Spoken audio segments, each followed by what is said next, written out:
Doctor Kiran Kumar ರಾಯರ್ YouTube ಚಾನಲ್ಗೆ ಆತ್ಮೀಯ ಸ್ವಾಗತ.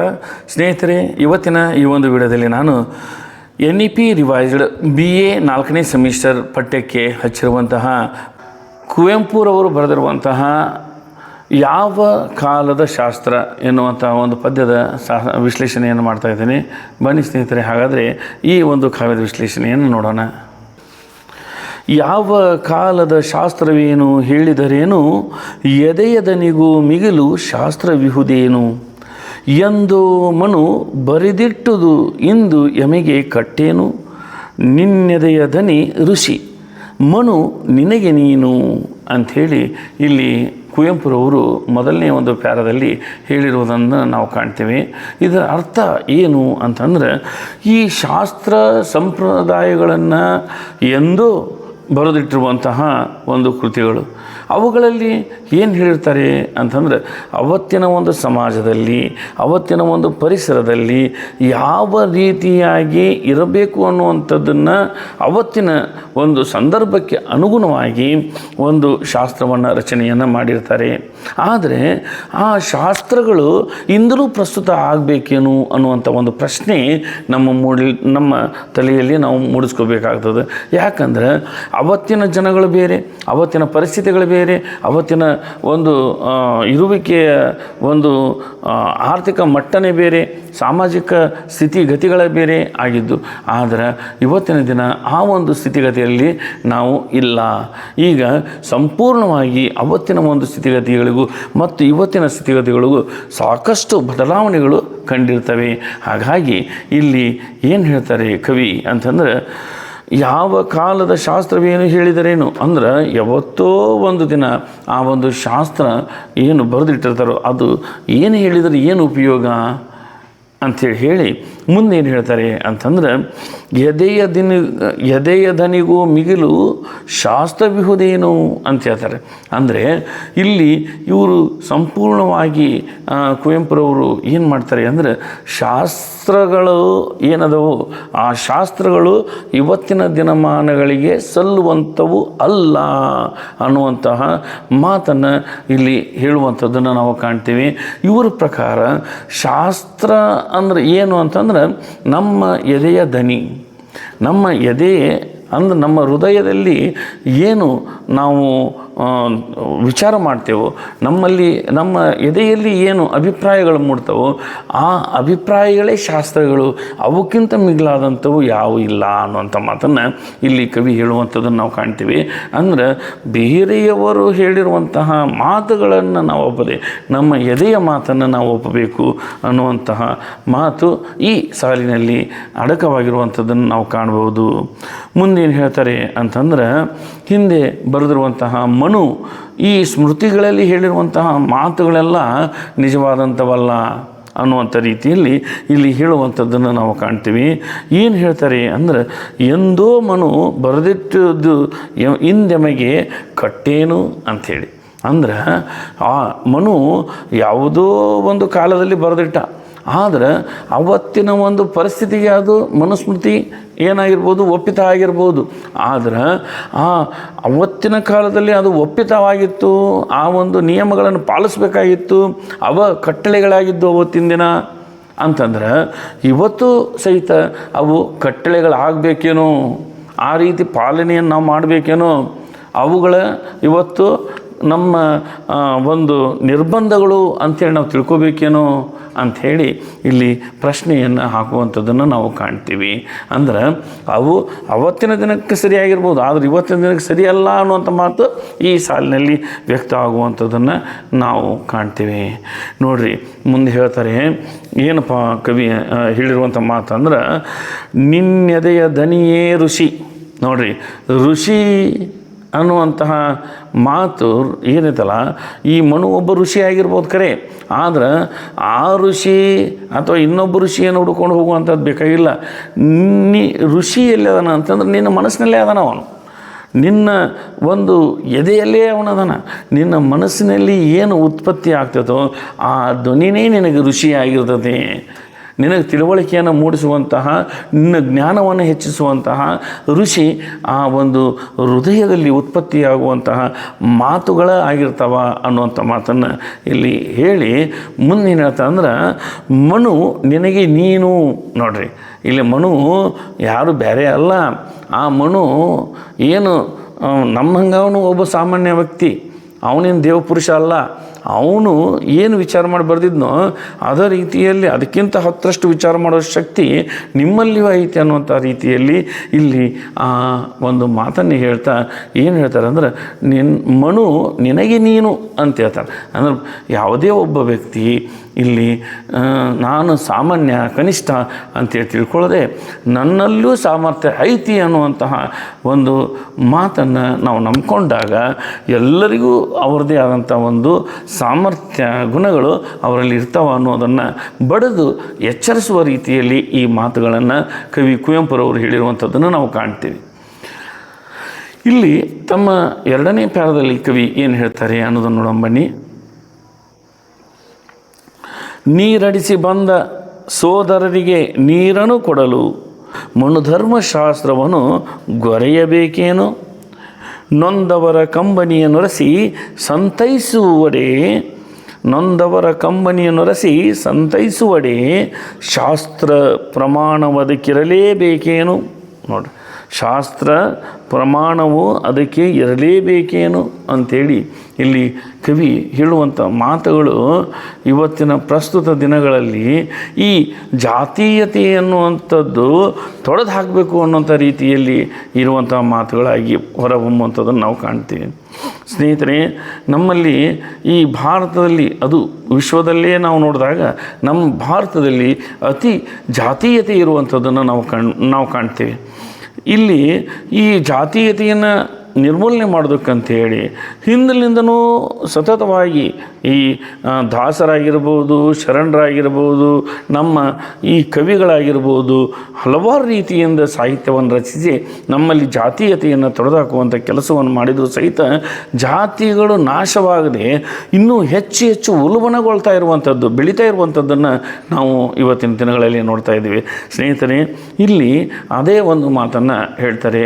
ಏನಂದ್ರೆ, ಯಾವುದೇ ಒಬ್ಬ ವ್ಯಕ್ತಿ ನೀರಡಿಸಿ ಬಂದಂತಹ ಸಂದರ್ಭದಲ್ಲಿ ಅಲ್ಲಿ ಆ ಸೋದರನಿಗೆ, ಅಂದ್ರೆ ಈ ಒಂದು ನಮ್ಮ ಭಾರತೀಯರು ಅಂದರೆ ಅವರೆಲ್ಲರ ಸೋದರರು, ಆದರೆ ಆ ನಮ್ಮ ಭಾರತದಲ್ಲಿ ಇರುವಂತಹ ನಮ್ಮ ಜೊತೆಗೆ ಒಟ್ಟಿಗೆ ಅದೇ ಗಾಳಿ, ಅದೇ ಮಳೆ, ಅದೇ ಭೂಮಿಯ ಮೇಲೆ ವಾಸ ಮಾಡುವಂತಹ ವ್ಯಕ್ತಿಗೆ ನಾವು ನೀರು ಕೊಡಬೇಕಾದ್ರೆ ಈ ನೀರನ್ನು ಕೊಡುವಂತಂದಾಗ ಈ ಮನುವಿನ ಒಂದು ಧರ್ಮಶಾಸ್ತ್ರವನ್ನು ಕೊರೆಯೋದಕ್ಕೆ ಪ್ರಾರಂಭ ಮಾಡಿದರೆ ಅದು ಯಾವ ನ್ಯಾಯ? ಇಲ್ಲಿ ನಮಗೆ ಮನುವಿನ ಧರ್ಮಶಾಸ್ತ್ರ ನೀರಡಿಕೆಯನ್ನು ಆರಿಸೋದಿಲ್ಲ. ಅಲ್ಲಿ ನಮಗೆ ಬೇಕಾಗಿರುವಂಥದ್ದು ನೀರಡಿಕೆ. ಇದೇ ರೀತಿಯಾಗಿ ಈ ಒಂದು ಹರಿಶ್ಚಂದ್ರ ಕಾವ್ಯದಲ್ಲಿ ಒಂದು ಸನ್ನಿವೇಶ ಬರುವಂಥದ್ದನ್ನು ನಾವು ಕಾಣ್ತೀವಿ. ಅಂದರೆ ಈ ಹೊಲತಿಯರ ಪ್ರಸಂಗ ಅಂಥೇಳಿ ಬರ್ತದೆ. ಆ ಹೊಲತಿಯರ ಪ್ರಸಂಗದಲ್ಲಿ ಈ ಹೊಲತಿಯರು ಈ ವಿಶ್ವಾಮಿತ್ರನ ಒಂದು ಮಂತ್ರದಿಂದ ಉತ್ಪತ್ತಿಯಾಗಿ ಈ ಹರಿಶ್ಚಂದ್ರನ ಸೋಲಿಸೋದಕ್ಕಂಥೇಳಿ ಬರ್ತಾರೆ. ಆಗ ಬಂದಂಥ ಸಂದರ್ಭದಲ್ಲಿ ಈ ಹರಿಶ್ಚಂದ್ರ ಅವರ ನೃತ್ಯಕ್ಕೆ ಮಾರು ಹೋಗಿ ಅವನು ಏನು ಮಾಡ್ತಾನೆ, ತನ್ನ ಕಡೆಗಿರುವಂತಹ ಚಿನ್ನದ ಸರವನ್ನು, ಕಿವಿಯಲ್ಲಿರುವಂಥ ಓಲೆಗಳನ್ನು ಎಲ್ಲವನ್ನೂ ಚಿನ್ನವನ್ನು ಅವ್ರ ಕಡೆಗೆ ಎಸೆದಾನೆ. ಆದರೆ ಆ ಒಂದು ಚಿನ್ನವನ್ನು ಅವರು ಅಪೇಕ್ಷೆ ಪಡೋದಿಲ್ಲ. ಅದ್ರ ಬದಲಾಗಿ ಅವ್ರು ಹೇಳ್ತಾರೆ, ಈ ನೀರಡಿಸಿದ ಹೊತ್ತು ನೀರು ಕೊಡದೆ ಇಲ್ಲಿ ಅಮೃತವನ್ನು ಕೊಟ್ಟರೆ ಉಪಯೋಗವೇನು ಅಂತ ಹೇಳ್ತಾರೆ. ಅಂದ್ರೆ ನೀರಡಿಕೆ ಆದಂತಹ ಸಂದರ್ಭದಲ್ಲಿ ನೀರು ಬೇಕೇ ವಿನಃ ಈ ಅಮೃತ ಅಲ್ಲ ಅಂತ ಹೇಳ್ತಾರೆ. ಆದರೆ ಆ ಪದವನ್ನು ಬಳಸಿರುವಂತಹ ಪರಿಸ್ಥಿತಿ ಬೇರೆ ಇರ್ಬೋದು. ಆದರೆ ಅಲ್ಲಿ ಬಳಸಿರುವಂಥ ಪದಗಳೇನದವಲ್ಲ ಅವು ಬಹಳ ಮುಖ್ಯ ಆಗ್ತವೆ. ಅಂದ್ರೆ ನೀರಡಿಕೆ ಆದಾಗ ನೀರು ಕೊಡಬೇಕು ಹೊರತು ಬೇರೆ ಏನು ಕೊಟ್ಟರು ಅಲ್ಲಿ ನೀರಿನ ದಾಹವನ್ನು ಇಂಗಿಸಲು ಸಾಧ್ಯವಿಲ್ಲ. ಅಲ್ಲಿ ಅವ್ರಿಗೆ ಬೇಕಾಗಿರೋದು ಆ ಹರಿಶ್ಚಂದ್ರ ಅವರನ್ನು ವಿವಾಹ ಆಗಬೇಕಾಗಿತ್ತು, ಇಲ್ಲ ಮುತ್ತಿನ ಸತ್ತಿಗೆಯನ್ನು ಕೊಡಬೇಕಾಗಿತ್ತು. ಆ ಒಂದು ಬೇಡಿಕೆ ಅವ್ರದ್ದಾಗಿತ್ತು ವಿನಃ ಈ ಸಣ್ಣ ಸಣ್ಣ ಬಂಗಾರದ ತುಂಡುಗಳಲ್ಲ ಅನ್ನೋದು ಅಲ್ಲೇ ಆಗಿತ್ತು. ಆದರೆ ಇಲ್ಲಿ ಈ ಒಂದು ಕವಿ ಕುವೆಂಪುರವರು ಹೇಳುವಂಥದ್ದು ಏನಂದರೆ, ಈ ಜಾತೀಯ ಸಹೋದರರು ಅಂದರೆ ಈ ಒಂದು ನಮ್ಮಲ್ಲಿ ನಮ್ಮ ದೇಶದಲ್ಲೇ ಇದ್ದಂತಹ ನಮ್ಮ ಜೊತೆಗೆ ಬೆಳೆದಂತಹ ಈ ಇತರೆ ಸಹೋದರರು ನೀರು ಕೇಳಿದಂಥ ಸಂದರ್ಭದಲ್ಲಿ ಅವರಿಗೆ ನೀರು ಕೊಡದೆ ಮನುಸ್ಮೃತಿಯನ್ನು ಕುರಿಯಕ್ಕೆ ಪ್ರಾರಂಭ ಮಾಡಿದರೆ ಉಪಯೋಗ ಏನು? ಅವರಿಗೆ ಆ ಕೇಳುವಂಥ ಸಂಯಮನೇ ಇರೋದಿಲ್ಲ. ಆ ಸ್ಮೃತಿಯ ಬಗ್ಗೆ ಅವರಿಗೆ ಆ ಜ್ಞಾನದ ಅವಶ್ಯಕತೆ ಅಂತೂ ಮೊದಲೇ ಇರುವುದಿಲ್ಲ ಅಂಥೇಳಿ ಹೇಳ್ಬೋದು. ನಂತರ ಏನು ಹೇಳ್ತಾರೆ ಅಂದ್ರೆ, ನೊಂದವರ ಕಂಬನಿಯ ನೊರೆಸಿ ಸಂತೈಸುವಡೆ. ನೋಡಿರಿ, ಯಾವುದೋ ಒಬ್ಬ ವ್ಯಕ್ತಿ ಭಾಳ ದುಃಖ ತಪ್ತನಾಗಿರ್ತಾನೆ ಅಂತಂದ್ರೆ ಅವನನ್ನು ನಾವು ಅವನ ಕಣ್ಣೀರನ್ನು ಒರೆಸಿ ಅವನನ್ನು ಸಂತೈಸುವಂಥದ್ದು ಮಾನವೀಯ ಧರ್ಮ. ಅಂದ್ರೆ ಒಬ್ಬ ಮನುಷ್ಯನನ್ನು ಕಂಡು ಆ ಮನುಷ್ಯನ ದುಃಖಕ್ಕೆ ಸ್ಪಂದಿಸುವಂಥದ್ದು ಪ್ರತಿಯೊಬ್ಬ ವ್ಯಕ್ತಿಯ ಒಂದು ಜವಾಬ್ದಾರಿ ಆಗ್ತದೆ. ಆದರೆ ಅಲ್ಲಿ ಅವನನ್ನು ಸಂತೈಸುವುದಕ್ಕೆ ನಾವು ಅದಕ್ಕೆ ಶಾಸ್ತ್ರ ಬೇಕು, ಪ್ರಮಾಣ ಬೇಕು ಅಂಥೇಳಿ ಕಾಕೊಂತ ಕುಂತ್ರೆ ಆಗ್ತದನ? ಇಲ್ಲ, ನಮಗೆ ಅಲ್ಲಿ ಶಾಸ್ತ್ರ ಮತ್ತು ಪ್ರಮಾಣಗಳು ನಮಗೆ ಬೇಕಾಗುವುದಿಲ್ಲ. ನಮಗೇನು ಬೇಕು? ಒಬ್ಬ ವ್ಯಕ್ತಿ ದುಃಖದಲ್ಲದಾನಂದ್ರೆ ಅವನನ್ನು ಸಂತೈಸುವಂತಹ ಮಾನವೀಯತೆಯ ಗುಣ ನಮ್ಮಲ್ಲಿ ಇರಬೇಕಾಗ್ತದೆ ಅನ್ನೋದು ಇದರ ಒಂದು ಅರ್ಥ. ಹಾಗಾಗಿ ಇಲ್ಲಿ ಏನು ಹೇಳ್ತಾರೆ, ಶಾಸ್ತ್ರ ಮತ್ತು ಪ್ರಮಾಣಗಳು ಏನದವು ಅವುಗಳಿಗಿಂತಲೂ ಮುಖ್ಯ ಮಾನವೀಯತೆ ಅನ್ನುವಂಥದ್ದು ಈ ಒಂದು ಪ್ಯಾರದಲ್ಲಿ ವ್ಯಕ್ತ ಆಗುವಂಥದ್ದನ್ನು ನಾವು ಕಾಣ್ತೀವಿ. ಸ್ನೇಹಿತರೆ, ನಂತರದ ಪ್ಯಾರದಲ್ಲಿ ಕವಿ ಕುವೆಂಪುರವರು ಏನು ಹೇಳ್ತಾರೆ ಅಂತಂದ್ರೆ, ಪಂಚಮರ ಶಿಶುವೊಂದು ಕೆರೆಯಲ್ಲಿ ಮುಳುಗುತ್ತಿರಿ, ದಡದಲ್ಲಿ ಮೀಯುತ್ತಾ ನಿಂತಿರುವ ನಾನು, ಮುಟ್ಟಿದರೆ ಬ್ರಹ್ಮತ್ವ ಕೆಟ್ಟು ಹೋಗುವುದೆಂದು ಸುಮ್ಮನಿದ್ದರೆ ಶಾಸ್ತ್ರಸಮ್ಮತವದೇನು ಅಂಥೇಳಿ ಇಲ್ಲಿ ಕೇಳುವಂಥದ್ದನ್ನು ನಾವು ಕಾಣ್ತೇವೆ. ನೋಡಿ, ಈಗ ಮೇಲ್ವರ್ಗದ ಒಂದು ಶಿಶು ಮುಳುಗ್ತಾ ಇತ್ತು ನೀರೊಳಗೆ ಬಿದ್ದು ಅಂತಂದಾಗ, ಆಗ ಆ ಕೆರೆಯಲ್ಲಿ ಬಿದ್ದು ಮುಳುಗ್ತಾ ಇರುವಂತಹ ಮಗುವನ್ನು ನೋಡಿ ನಾನು ಅಂದರೆ ಈ ಕುವೆಂಪುರವರು ಹೇಳ್ತಾರೆ ಇಲ್ಲಿ, ದಡದಲ್ಲಿ ಜಳಕ ಮಾಡ್ತಾ ನಿಂತಿರುವಂತಹ ನಾನು ಅದನ್ನು ಮುಟ್ಟಿದ ಇಲ್ಲಿ ಬ್ರಹ್ಮತ್ವ ಕೆಟ್ಟು ಹೋಗ್ತತಿ ಅಂಥೇಳಿ. ಅಂದ್ರೆ ಅವರ ಒಂದು ಬ್ರಾಹ್ಮಣತ್ವ ಕೆಟ್ಟು ಹೋಗ್ತತಿ ಅಥವಾ ಮೇಲ್ಜಾತಿ ಕುಲಗೆಡ್ತದೆ ಅನ್ನುವಂಥ ನಿಟ್ಟಿನಲ್ಲಿ ವಿಚಾರ ಮಾಡಿಕೊಂಡು ನಾನು ಸುಮ್ಮನೆ ನಿಂತಿದ್ದೆ ಆಯ್ತಂದ್ರೆ ಅಲ್ಲಿ ಆ ಒಂದು ಶಾಸ್ತ್ರ ಅದಕ್ಕೆ ಒಪ್ತದೇನೋ ಅಂತೇಳಿ ಕೇಳ್ತಾರೆ. ಅಂದರೆ ಈಗ ಅವನು ಮೇಲ್ವರ್ಗದ ವ್ಯಕ್ತಿನೇ ಇರ್ಬೋದು, ಕೆಳವರ್ಗದ ವ್ಯಕ್ತಿ ಇರ್ಬೋದು, ಅವನ್ನೆಲ್ಲ ಮಾಡ್ಕೊಂಡಿರುವಂಥದ್ದು ನಾವು ಇತ್ತೀಚಿನ ದಿನಗಳಲ್ಲಿ. ಅಂದರೆ ಈ ಒಂದು ವೇದಗಳ ಕಾಲದಲ್ಲಿಯೂ ಸಹಿತ ಈ ಜಾತೀಯತೆ ಅನ್ನುವಂಥದ್ದು ಇದ್ದಿದ್ದಿಲ್ಲ. ಈ ಜಾತೀಯತೆ ವೇದಗಳ ಕಾಲದಲ್ಲಿ ಇನ್ನು ಅಷ್ಟು ಮೊಳಕೆ ಹೊಡೆದಿದ್ದಿಲ್ಲ. ಅವಾಗಿರುವಂತಹ ಒಂದು ವರ್ಣಗಳು ಇದ್ದು, ಬ್ರಾಹ್ಮಣ, ಕ್ಷತ್ರಿಯ, ವೈಶ್ಯ ಅನ್ನುವಂತಹ 3 ವರ್ಣಗಳು ಮಾತ್ರ ಅಲ್ಲಿ ಮೊದಲಿಗೆ ನಮಗೆ ನೋಡೋದಕ್ಕೆ ಕಂಡು ಬರ್ತಾವೆ. ನಂತರ ದಿನಗಳಲ್ಲಿ ಅಂದರೆ 9ನೇ ಅಧ್ಯಾಯದಲ್ಲಿ ಏನಾಗ್ತದಪ್ಪ ಅಂದ್ರೆ ಶೂದ್ರ ಅನ್ನುವಂತಹ ಒಂದು ಪದವನ್ನು ಸೇರಿಸ್ತಾರೆ. ಅವು ಏನಾಗಿದ್ದು ಅಂದರೆ ವರ್ಣಗಳಾಗಿದ್ದುವೆ ವಿನಃ ಜಾತಿಗಳಾಗಿದ್ದಿಲ್ಲ. ಅಲ್ಲಿ ಅಂತರ್ವರ್ಣಗಳ ನಡುವೆ ವೈವಾಹಿಕ ಸಂಬಂಧ ಬೆಳೀತಾ ಇತ್ತು. ನಂತರ ಉದ್ಯೋಗವನ್ನು ಅಂತರ್ವರ್ಣಗಳಲ್ಲಿ ಯಾವ ಒಂದು ಉದ್ಯೋಗವನ್ನು ಬೇಕಾದರೂ ಮಾಡ್ಬೋದಾಗಿತ್ತು. ಒಂದೇ ಮನೆತನದಲ್ಲಿ ಹಲವಾರು ವರ್ಣದವರು ಸೇರಿ ಇಲ್ಲಿ ಕುಟುಂಬವನ್ನು ನಡೆಸ್ತಾ ಇದ್ದಂಥ ಒಂದು ಉದಾಹರಣೆಗಳು ಇಲ್ಲಿ ಈ ವೇದಗಳಲ್ಲಿ ಅದು ಕಂಡು ಬರ್ತಾ ಇತ್ತು.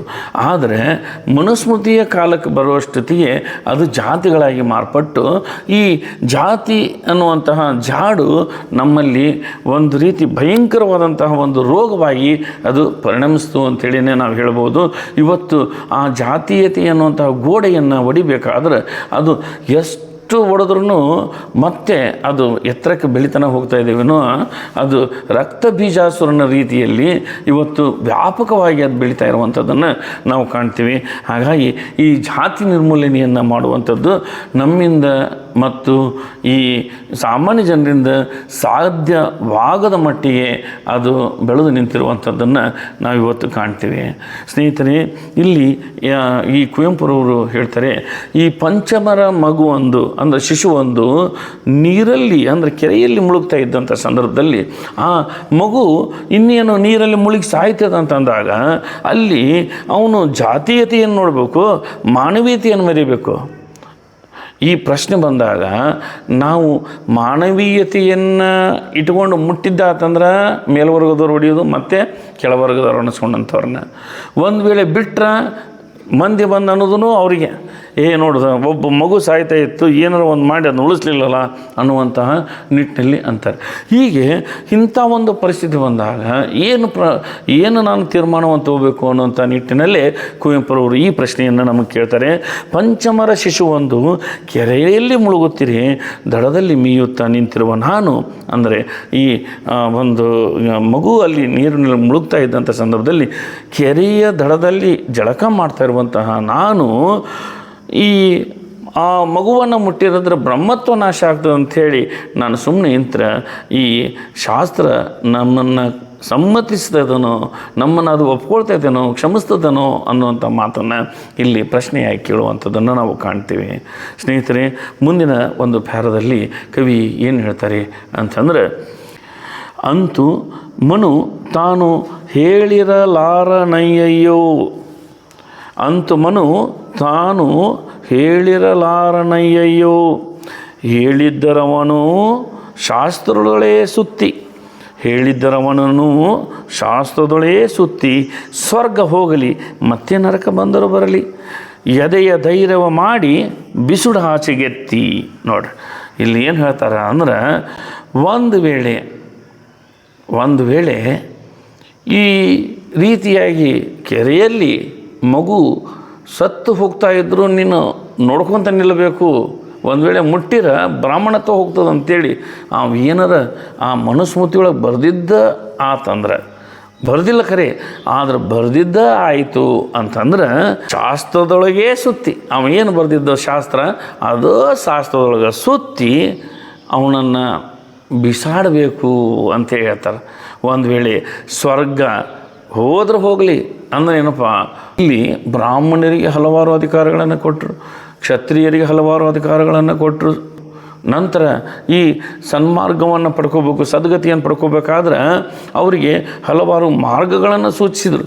ಆದರೆ ಶೂದ್ರ ವರ್ಗಕ್ಕೆ ಮಾತ್ರ ಅಲ್ಲಿ ಕಠೋರವಾದಂತಹ ರೀತಿಯಲ್ಲಿ ಏನು ಹೇಳ್ತಾರೆ ಅಂತಂದರೆ, ಮೇಲ್ವರ್ಗದವರ ಮೂರು ವರ್ಣದವರ ಸೇವೆಯನ್ನು ಮಾಡುವುದರಿಂದಲೇ ಅಲ್ಲಿ ಸದ್ಗತಿಯನ್ನು ಪಡ್ಕೊಳ್ತೀರಿ ಅಂಥೇಳಿ ಅಲ್ಲಿ ಹೇಳಿ ಅದನ್ನು ಮುಗಿಸುವಂಥದ್ದು ಎಷ್ಟು ಮಟ್ಟಿಗೆ ಸಮಂಜಸವಾದಂಥದ್ದು ಅನ್ನೋದನ್ನು ನಾವು ವಿಚಾರ ಮಾಡಬೇಕು. ಆದರೂ ಏನಾಗಲಿ ಇಲ್ಲಿ ಆ ಸ್ವರ್ಗ ಅನ್ನುವಂತಹ ಪದ ಏನೈತಲ್ಲ, ಆ ಸ್ವರ್ಗ ನಮಗೆ ಸಿಗಲಿ ಬಿಟ್ಟರೆ ಬೀಳಲಿ, ಮತ್ತು ನಾವು ಏನೈತಲ್ಲ ಯಥಾ ಪ್ರಕಾರ ನರಕಕ್ಕೆ ಹೋಗಲಕ್ಕ. ಆದರೂ ಏನು ಮಾಡಬೇಕು, ಇಲ್ಲಿ ಎದೆಯ ಧೈರ್ಯವ ಮಾಡಿ, ಎದೆಯಲ್ಲಿ ಧೈರ್ಯ ಮಾಡಿಕೊಂಡು ನಾವೇನು ಮಾಡಬೇಕು, ಅಂಥ ಗ್ರಂಥಗಳು ಯಾವರೇ ಇದ್ದರು ಅಥವಾ ಆ ಮನುಸ್ಮೃತಿನೇ ಇರಲಿ, ಆ ಮನುಸ್ಮೃತಿ ಒಳಗೆ ಅವ ಏನಾರ ಒಂದು ಹೇಳಿ ಹಂಗೆ ಹೇಳಿದ್ರೆ ಅದನ್ನು ಎತ್ತಿ ಬಿಸಾಕ್ಬಿಡ್ಬೇಕು ಅಂಥೇಳಿ ಇಲ್ಲಿ ಭಾಳ ಕಠೋರವಾಗಿ ಇಲ್ಲಿ ನಮ್ಮ ಕುವೆಂಪುರವರು ಹೇಳಿರುವಂಥದ್ದನ್ನು ನಾವು ಕಾಣ್ತೀವಿ. ಇದು ಆದ ನಂತರ ಮುಂದಿನ ಒಂದು ಪ್ಯಾರದಲ್ಲಿ ಕವಿ ಕುವೆಂಪುರವರು ಏನು ಹೇಳ್ತಾರೆ ಅಂತಂದ್ರೆ, ಸ್ವರ್ಗ ಹೋಗುವುದಿಲ್ಲ, ನರಕ ಬರುವುದಿಲ್ಲ, ಸ್ವರ್ಗ ನರಕಗಳೇನು ಶಾಸ್ತ್ರವಲ್ಲ, ಎದೆಯ ದನಿ ಧರ್ಮನಿಧಿ, ಕರ್ತವ್ಯವದುವೆ ವಿಧಿ, ನಂಬದನು ಅದನ್ನುಳಿದು ಋಷಿಯು ಬೇರಿಲ್ಲ. ನೋಡಿರಿ, ಶರಣರು ಹೇಳಿರುವಂಥ ಮಾತುಗಳನ್ನು ನಾ ಮತ್ತೆ ಮೆಲುಕು ಹಾಕ್ತೀನಿ ಇಲ್ಲಿ. ಯಾಕಂದ್ರೆ ಶರಣರು ತಮ್ಮ ವಚನದಲ್ಲಿ ಹೇಳಿರುವಂಥ ಮಾತುಗಳೇ ಇವು. ಏನಂತಾರೆ ಅವರು, ಸ್ವರ್ಗ ನರಕ ಅನ್ನೋದು ಬೇರೆ ಇಲ್ಲ, ಸ್ವರ್ಗ ನರಕಗಳು ನಾವು ಸತ್ತ ನಂತರ ದೊರೆಯುವಂಥವಲ್ಲ. ಭಾಳ ಜನ ಇಲ್ಲಿ ತಿಳ್ಕೊಂಡಿರುವಂಥದ್ದು ಏನಂದ್ರೆ, ನಾವು ಚಲೋ ಕೆಲಸ ಮಾಡಿದರೆ ಸ್ವರ್ಗಕ್ಕೆ ಹೋಗ್ತೀವಿ, ಕೆಟ್ಟ ಕೆಲಸ ಮಾಡಿದ್ರೆ ನರಕಕ್ಕೆ ಹೋಗ್ತೀವಿ ಅಂಥೇಳಿ. ಆದ್ರೆ ಹೋಗೋದು ನಂತರ. ಆದರೆ ಸ್ವರ್ಗ ನರಕಗಳು ಇಲ್ಲೇ ಅದಾವು ಅನ್ನೋದು ಶರಣರ ಕಲ್ಪನೆ. ಶರಣರು 12ನೇ ಶತಮಾನದಾಗ ಈ ರೀತಿ ಹೇಳ್ತಾರೆ, ದೇವಲೋಕ ಮರ್ತ್ಯಲೋಕವೆಂಬುದು ಬೇರಿಲ್ಲ ಕಾಣಿಬು, ದೇವಲೋಕ ಮರ್ತ್ಯಲೋಕವೆಂಬುದು ಬೇರಿಲ್ಲ ಕಾಣಿಬು, ಸತ್ಯ ನುಡಿಯುವುದೇ ದೇವಲೋಕ, ಮಿಥ್ಯ ನುಡಿಯುವುದೇ ಮರ್ತ್ಯಲೋಕ, ಆಚಾರವೇ ಸ್ವರ್ಗ, ಅನಾಚಾರವೇ ನರಕ. ನೋಡಿರಿ, ನಾವು ಏನು ಆಚಾರದಿಂದ ಇರ್ತೀವೋ, ಏನು ಒಳ್ಳೆಯ ಕೆಲಸಗಳನ್ನು ಮಾಡ್ತೇವೋ ಅದರಲ್ಲೇ ಸ್ವರ್ಗ ಇರ್ತದೆ, ಏನು ಕೆಟ್ಟ ಕೆಲಸವನ್ನು ಮಾಡ್ತೇವೋ ಅದರಲ್ಲೇ ನರಕ ಇರ್ತದೆ. ಎಲ್ಲ ಈ ಭೂಲೋಕದಲ್ಲೇ ಐತಿ, ಇಲ್ಲೇ ಐತಿ ಅನ್ನುವಂಥ ಮಾತನ್ನು ಇಲ್ಲಿ ಶರಣರು ಹೇಳಿರುವಂಥದ್ದನ್ನು ನಾವು ಕಾಣ್ತೀವಿ. ಅದೇ ರೀತಿಯಲ್ಲಿ ಇವರು ಸಹಿತ ಏನು ಹೇಳ್ತಾರೆ ಅಂದರೆ, ಸ್ವರ್ಗ ಹೋಗುವುದಿಲ್ಲ, ನರಕ ಬರುವುದಿಲ್ಲ. ನೋಡಿರಿ, ಈ ನಾವೇನರ ಈ ರೀತಿಯಾಗಿ ಮಾಡಿದ್ರೆ ಸುಳ್ಳು ಗ್ರಂಥಗಳು ಅಥವಾ ಮೌಢ್ಯತೆಯನ್ನು ಉಂಟು ಮಾಡುವಂತಹ, ಜಾತೀಯತೆಯನ್ನು ಹುಟ್ಟಾಕುವಂತಹ ಕೃತಿಗಳು ಯಾವ ಇದ್ದರೆ ಅವುಗಳನ್ನು ಇಂಥ ರೀತಿಯಲ್ಲಿದ್ದಂಥವನ್ನು ತೆಗೆದು ದೂರ ಎಲ್ಲೋ ಎಸೆದರೂ ಸಹಿತ ನಮಗೆ ಯಾವುದೇ ನರಕ ಪ್ರಾಪ್ತಿಯಾಗುವುದಿಲ್ಲ ಅಥವಾ ಸ್ವರ್ಗ ಇಲ್ಲಿ ಪ್ರಾಪ್ತಿಯಾಗುವುದಿಲ್ಲ. ಅಂದ್ರೆ ಇವು ಯಾವುವು ಇಲ್ಲೇ ಇಲ್ಲ ಅನ್ನುವಂಥ ರೀತಿಯಲ್ಲಿ ಇಲ್ಲಿ ಹೇಳ್ತಾರೆ. ಇಂಥ ಒಂದು ಕೃತಿಗಳನ್ನು ನಾವು ಎತ್ತಿ ಹೊರಗಡೆ ಹೊಸದ್ರೆ ನಾವು ಯಾರು ಇಲ್ಲಿ ಸ್ವರ್ಗಕ್ಕೆ ಹೋಗೋದಿಲ್ಲ ಅಥವಾ ನಮಗೆ ನರಕ ಪ್ರಾಪ್ತಿಯಾಗುವುದಿಲ್ಲ ಅನ್ನುವಂಥ ಮಾತನ್ನು ಇಲ್ಲಿ ಹೇಳ್ತಾರೆ. ಸ್ವರ್ಗ ನರಕಗಳೇನು ಶಾಸ್ತ್ರವಲ್ಲ. ನೋಡಿರಿ, ಇನ್ನೇನು ಹೇಳ್ತಾರಪ್ಪ ಅಂದ್ರೆ, ಈ ಸ್ವರ್ಗ ಮತ್ತು ನರಕಗಳು ಇವಕ್ಕಂತೂ ಯಾವುದೇ ರೀತಿಯಾದಂಥ ಸಂಬಂಧನೇ ಇಲ್ಲ. ಸ್ವರ್ಗ ನರಕಗಳು ಇವು ಸ್ವರ್ಗ ಮತ್ತು ನರಕ ಇವೇನದವೋ ಇವಕ್ಕೆ ಮತ್ತು ಶಾಸ್ತ್ರಕ್ಕೆ ಸಂಬಂಧನೇ ಇಲ್ಲ, ಇವು ಯಾವ ಶಾಸ್ತ್ರಗಳು ಅಲ್ಲ ಅನ್ನುವಂಥ ಮಾತನ್ನು ಇಲ್ಲಿ ಹೇಳಿ ಏನು ಹೇಳ್ತಾರಪ್ಪ ಅಂದ್ರೆ, ಎದೆಯದನೇ ಧರ್ಮನಿಧಿ. ನೋಡ್ರಿ, ನಮ್ಮ ಎದೆಯಲ್ಲಿ, ನಮ್ಮ ಹೃದಯದಲ್ಲಿ ಏನು ಉತ್ಪತ್ತಿಯಾಗುವಂತಹ ನಾದ ಬಿಂದು ಕಳಾತೀತ ಐತಲ್ಲ, ಆ ನಾದ ಬಿಂದುವೆ ಅಂದರೆ ನಮ್ಮಲ್ಲಿ ಉತ್ಪತ್ತಿಯಾಗುವಂತಹ ಮಾತುಗಳು, ನಮ್ಮಲ್ಲಿ ಉತ್ಪತ್ತಿಯಾಗುವಂತಹ ಆಚಾರ ವಿಚಾರಗಳು ಏನು ಸಂದರ್ಭೋಚಿತವಾಗಿ ಏನು ನಿರ್ಣಯ ಹೊರಹೊಮ್ಮತದೋ ಆ ಒಂದು ಮಾತುಗಳು, ಆ ಧ್ವನಿಯೇ ಇಲ್ಲಿ ಧರ್ಮನಿಧಿಯಾಗಿರ್ತದೆ. ಅದೇ ನಿಜವಾದಂತಹ ಧರ್ಮ. ಈ ಒಬ್ಬ ವ್ಯಕ್ತಿ ಆಪತ್ನಲ್ಲದಾನಂದ್ರೆ ಅವನಿಗೆ ರಕ್ಷಣೆ ಮಾಡಬೇಕನ್ನುವಂಥ ವಿಚಾರ ನನ್ನಲ್ಲಿ ಮನಸ್ಸಿನಲ್ಲಿ ಹೊಳಿತು ಅಂತಂದ್ರೆ ಅದೇ ಧರ್ಮ. ಒಬ್ಬ ವ್ಯಕ್ತಿ ಕಷ್ಟದಲ್ಲದಾನ, ಅವನು ಒಂದು ತುತ್ತು ಅನ್ನವನ್ನು ಹಾಕ್ಬೇಕು ನಾನು ಅಂತೇಳಿ ನನ್ನ ಮನಸ್ಸೊಳಗೆ ಬಂತಂದ್ರೆ ಅದೇ ಧರ್ಮ. ಒಟ್ಟು ಒಳ್ಳೆಯ ಕೆಲಸ ಏನು ನಾವು ಮಾಡ್ತೇವೋ ಅದು ಧರ್ಮನಿಧಿ ಆಗಿರ್ತದೆ ಅಂತೇಳಿ ಹೇಳ್ತಾರೆ. ಕರ್ತವ್ಯವದವೇ ವಿಧಿ ಅಂತ ಹೇಳ್ತಾರೆ. ಇನ್ನೂ ಒಂದು ಏನು, ನಾವು ಧರ್ಮ ನಿಧಿಗೆ ಬದ್ಧರಾಗಿ ಒಳ್ಳೆಯ ಕೆಲಸಗಳನ್ನು ಮಾಡಬೇಕೆ ವಿನಃ ಕೆಟ್ಟ ಕೆಲಸವನ್ನು ಮಾಡಬಾರ್ದು. ಇಲ್ಲಿ ನಮ್ಮ ಕರ್ತವ್ಯ ಏನು ಅನ್ನೋದು, ಆ ಕರ್ತವ್ಯವನ್ನು ತಿಳಿದುಕೊಂಡು ನಾವು ನಡೆದಿದ್ದಾತಂದ್ರೆ ಅದು ವಿಧಿಯಾಗಿರ್ತೈತಿ. ನಾವು ಏನು ಕೆಲಸಗಳನ್ನು ಮಾಡ್ತೇವೋ ಆ ಕೆಲಸಕ್ಕೆ ತಕ್ಕಂಗೆ ನಾವು ಫಲವನ್ನು ಪಡಿತೀವಿ. ನಾವು ಒಂದು ವೇಳೆ ಕೆಟ್ಟ ಕೆಲಸವನ್ನು ಮಾಡಿದ್ರೆ ಕೆಟ್ಟ ಒಂದು ವಿಧಿಯನ್ನು ಪಡಿತೀವಿ. ನಾವು ಒಳ್ಳೆಯ ಕೆಲಸವನ್ನು ಮಾಡಿದರೆ ಒಳ್ಳೆಯ ವಿಧಿಯನ್ನು ಪಡೆದು ಒಳ್ಳೆಯ ರೀತಿಯಿಂದ ನಾವಿರ್ತೀವಿ ಅನ್ನುವಂಥ ಮಾತನ್ನು ಹೇಳಿ ಇಲ್ಲಿ ಏನು ಹೇಳ್ತಾರೆ, ಇದನ್ನು ನಂಬು, ನೀನು ಯಾವ ಧರ್ಮಗ್ರಂಥವನ್ನು ನಂಬೇಡ, ಇದನ್ನು ನಂಬು ಅಂತ ಹೇಳಿ, ಅದನ್ನುಳಿದು ಋಷಿಯು ಬೇರಿಲ್ಲ. ಋಷಿಯು ಬೇರಿಲ್ಲ ಅಂದ್ರೆ ಅದನ್ನು ಬಿಟ್ಟು ಬೇರೆ ಯಾವ ಋಷಿ ಇಲ್ಲ. ನಾವು ಏನು ಮಾಡಬೇಕು, ಒಂದು ನಮ್ಮ ಎದೆಯ ಧ್ವನಿಯನ್ನು ಕೇಳಿ ನಾವು ಏನು ಮಾಡಬೇಕು ಅನ್ನೋದನ್ನು ತೀರ್ಮಾನ ಕೈಗೊಳ್ಳಬೇಕು. ನಂತರ ನಾವು ಮಾಡಬೇಕಾದಂಥ ಕರ್ತವ್ಯ ಉತ್ತಮವಾಗಿರಬೇಕು. ಅಂದಾಗ ಅದು ನಮ್ಮ ವಿಧಿಯನ್ನು ಯಾವ ರೀತಿ ರಚನೆ ಮಾಡಬೇಕು ಅನ್ನೋದು ಅದರ ಮೇಲೆ ನಿರ್ಧಾರ ಆಗ್ತದೆ ಅಂತೇಳಿ ಹೇಳ್ತಾ ಇಲ್ಲಿ ನಮ್ಮ ಋಷಿ ನಾವೇ ಅಂಥೇಳಿ ಇಲ್ಲಿ ಹೇಳುವಂಥದ್ದನ್ನು ನಾವು ಕಾಣ್ತೀವಿ. ಇನ್ನು ಈ ಕೊನೆಯ ಒಂದು ಪ್ಯಾರದಲ್ಲಿ ಕವಿ ಏನು ಹೇಳ್ತಾರೆ ಅಂತಂದ್ರೆ, ಹಿಂದಿನ ಋಷಿಗಳು ಮಾನವರೇ ನಮ್ಮಂತೆ, ಅವರ ಶಾಸ್ತ್ರವು ಅವರ ಕಾಲಕ್ಕೆ ಮಾತ್ರ, ಕಾಲಕ್ಕೆ ತಕ್ಕಂತೆ ದೇಶಕ್ಕೆ ತಕ್ಕಂತೆ ನಮ್ಮ ಹೃದಯವೇ ನಮಗೆ ಶ್ರೀಧರ್ಮ ಸೂತ್ರ.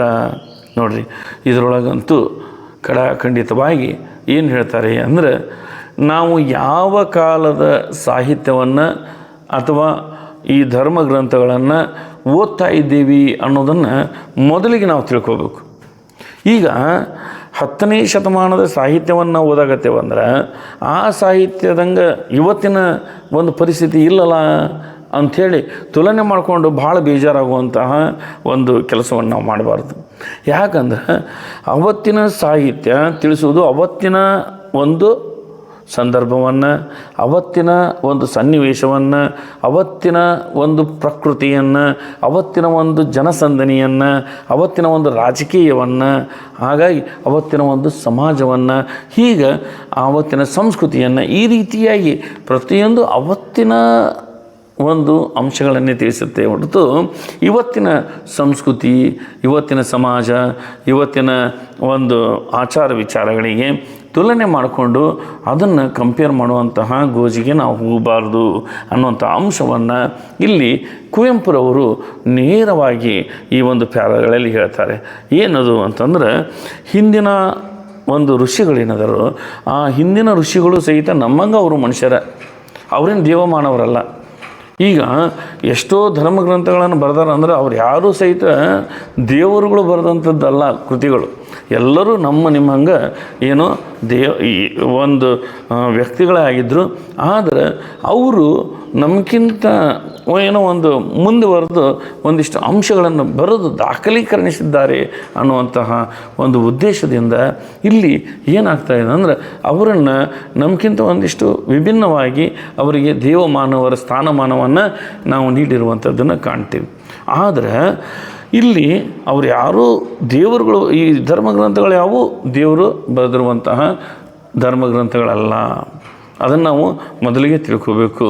ಅವರು ಒಂದಿಲ್ಲ ಒಂದು ದಿನದಲ್ಲಿ ಅವರು ನಿಮ್ಮಂಗೆ ಮನುಷ್ಯರೇ ಅನ್ನುವಂಥ ಮಾತನ್ನು ಇಲ್ಲಿ ಕುವೆಂಪುರವರು ಹೇಳುವಂಥದ್ದನ್ನು ನಾವು ಕಾಣ್ತೀವಿ. ಅದೇ ರೀತಿಯಾಗಿ ಅವರ ಶಾಸ್ತ್ರಗಳು ಅವರ ಕಾಲಕ್ಕೆ ಮಾತ್ರ ಸೀಮಿತ ಆಗಿದ್ದು. ಕಾಲಕ್ಕೆ ತಕ್ಕಂತೆ, ದೇಶಕ್ಕೆ ತಕ್ಕಂತೆ ನಮ್ಮ ಹೃದಯವೇ ನಮಗೆ ಶ್ರೀಧರ್ಮ ಸೂತ್ರ ಆಗ್ತದೆ. ನಮ್ಮ ಏನು ಕಾಲ ಮತ್ತು ದೇಶ ಇವಕ್ಕೆ ತಕ್ಕಂಗೆ ಇಲ್ಲಿ ಏನಾಗ್ತದಪ್ಪ ಅಂದ್ರೆ, ನಮ್ಮ ಹೃದಯದಲ್ಲಿ ಹಲವಾರು ವಿಚಾರಗಳು ಮೂಡೋದಕ್ಕೆ ಪ್ರಾರಂಭ ಆಕು. ಆ ವಿಚಾರಗಳು ಅವತ್ತಿನ ಸಂದರ್ಭೋಚಿತ ವಿಚಾರಗಳಾಗಿರ್ತವೆ. ಅವು ಯಾವುದೇ ಹಿಂದಿನ 10ನೇ ಶತಮಾನದ್ದು ಅಲ್ಲ, ಅಥವಾ ಮುಂದಿನ 25 ವರ್ಷದ ಮುಂದಿನ ವಿಚಾರಗಳನ್ನು ಅದು ವಿಚಾರ ಮಾಡಿ ಬರೆಯೋದಿಲ್ಲ. ಏನು ಮಾಡ್ತೇವೆ ಅಂದ್ರೆ, ಸದ್ಯಕ್ಕೆ ಪರಿಸ್ಥಿತಿ ಏನೈತಿ, ಆ ಪರಿಸ್ಥಿತಿಯಲ್ಲಿ ನಾನು ಹೆಂಗಿರಬೇಕು, ಅದನ್ನು ಯಾವ ರೀತಿಯಾಗಿ ನಿರ್ವಹಣೆ ಮಾಡಬೇಕು ಅನ್ನುವಂತಹ ಒಂದು ವಿಚಾರಗಳೇ ಇರ್ತವೆ ಹೊರತು ಅಲ್ಲಿ ಯಾವುದು ಈ ಒಂದು ಹಿಂದಿನ ವಿಚಾರಗಳಾಗಲಿ ಅಥವಾ ಮುಂದಿನ ಕಲ್ಪನೆ ಆಗಲಿ ಅಲ್ಲಿ ಪ್ರಸ್ತುತ ಆಗುವುದಿಲ್ಲ. ಅವತ್ತಿನ ಒಂದು ಸಂದರ್ಭಕ್ಕೆ ನಮ್ಮ ಹೃದಯ, ನಮ್ಮ ವಿಚಾರಗಳು ಏನಾಗ್ತವೋ ಆ ಒಂದು ಹೃದಯದಿಂದ ಉತ್ಪತ್ತಿಯಾಗುವಂತಹ ಒಂದು ವಿಚಾರಗಳೇ ಏನಾಗ್ತವಪ್ಪ ಅಂದ್ರೆ ಶ್ರೀಧರ್ಮ ಸೂತ್ರಗಳಾಗಿ ಅವು ಹೊರಹೊಮ್ಮತವು ಅಂತ ಹೇಳಿ ಈ ಒಂದು ಕಾವ್ಯವನ್ನು ಇಲ್ಲಿ ಮುಗಿಸ್ತಾ ಇದ್ದಾರೆ. ಇಲ್ಲಿಗೆ ಯಾವ ಕಾಲದ ಶಾಸ್ತ್ರ ಅನ್ನುವಂತಹ ಒಂದು ಪದ್ಯ ಇಲ್ಲಿಗೆ ಮುಗಿತದೆ. ಇದನ್ನೆಲ್ಲ ನೋಡಿದಾಗ ನಾವು ಒಂದು ಅಂಶವನ್ನು ತಿಳ್ಕೊಳ್ತೀವಿ. ಏನಂದ್ರೆ, ಪ್ರತಿಯೊಬ್ಬ ವ್ಯಕ್ತಿಯು ತಾನು ಶ್ರೇಷ್ಠ ಅಂತೇಳಿ ತಿಳ್ಕೋಬೇಕು, ಯಾರಿಗಿಂತಲೂ ಕನಿಷ್ಠ ತಾನಲ್ಲ ಅನ್ನೋದನ್ನು ತಿಳ್ಕೊಂಡಾಗ ಮಾತ್ರ ಈ ರೀತಿಯಾದಂತಹ ಒಂದು ಜೀವನವನ್ನು ನಡೆಸೋದಕ್ಕೆ ಸಾಧ್ಯ ಐತಿ ಅನ್ನೋದು ಈ ಕುವೆಂಪುರವರ ಒಂದು ಮಾತುಗಳು ಆಗಿದ್ದು ಅನ್ನೋದನ್ನು ತಿಳ್ಕೊಂಡು ನಾವು ಇಲ್ಲಿಗೆ ಈ ಒಂದು ಪದ್ಯದ ವಿಶ್ಲೇಷಣೆಯನ್ನು ಮುಗಿಸ್ತಾ ಇದ್ದೇನೆ. ಮುಂದಿನ ಒಂದು ಪದ್ಯದ ವಿಶ್ಲೇಷಣೆಯೊಂದಿಗೆ ಮತ್ತೆ ನಾವು ನೀವು ಭೇಟಿಯೋಣ. ಜೈ ಹಿಂದ್, ಜೈ ಕರ್ನಾಟಕ.